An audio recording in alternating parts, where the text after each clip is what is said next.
മുസ്ലിം league ഭരണത്തിനെതിരെ പദയാത്രയുമായി Congress. Malappuram Ponmundam പഞ്ചായത്തിലാണ് ഇരു പാർട്ടികളും ഏറ്റുമുട്ടുന്നത്. പൊന്മുണ്ടത്തിന്റെ നല്ല ഭാവിക്കായി നവപൊന്മുണ്ടം നിർമ്മിതി പദയാത്ര എന്ന പേരിലാണ് ഒരു ദിവസം നീണ്ടുനിൽക്കുന്ന യാത്ര.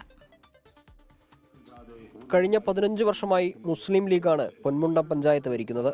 കോൺഗ്രസും മുസ്ലിം ലീഗും നേരിട്ട് ഏറ്റുമുട്ടുന്നതാണ് പൊന്മുണ്ടത്തെ പതിവ്. പ്രശ്നം പരിഹരിച്ച് മുന്നണിയെ ഒറ്റക്കെട്ടായി കൊണ്ടുപോകാൻ ഇരു പാർട്ടികളുടെയും ജില്ലാ സംസ്ഥാന നേതൃത്വം ഇടപെട്ടെങ്കിലും വിജയിച്ചില്ല.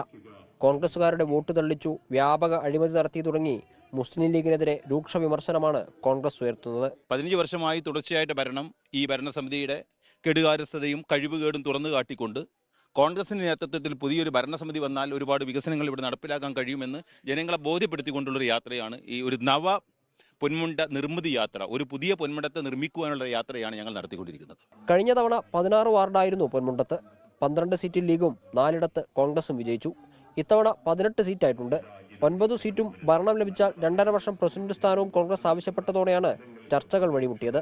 ഇതോടെ മുസ്ലിം ലീഗും കോൺഗ്രസും പൊന്മുണ്ടത്ത് പതിവ് പോലെ 2 വഴിക്കായി. ഇടതുപക്ഷവുമായി ചേർന്ന് സ്വതന്ത്ര മുന്നണി എന്ന പേരിൽ മത്സരിക്കാനാണ് കോൺഗ്രസ് നീക്കമെന്ന ആരോപണവുമുണ്ട്. 24 മലപ്പുറം.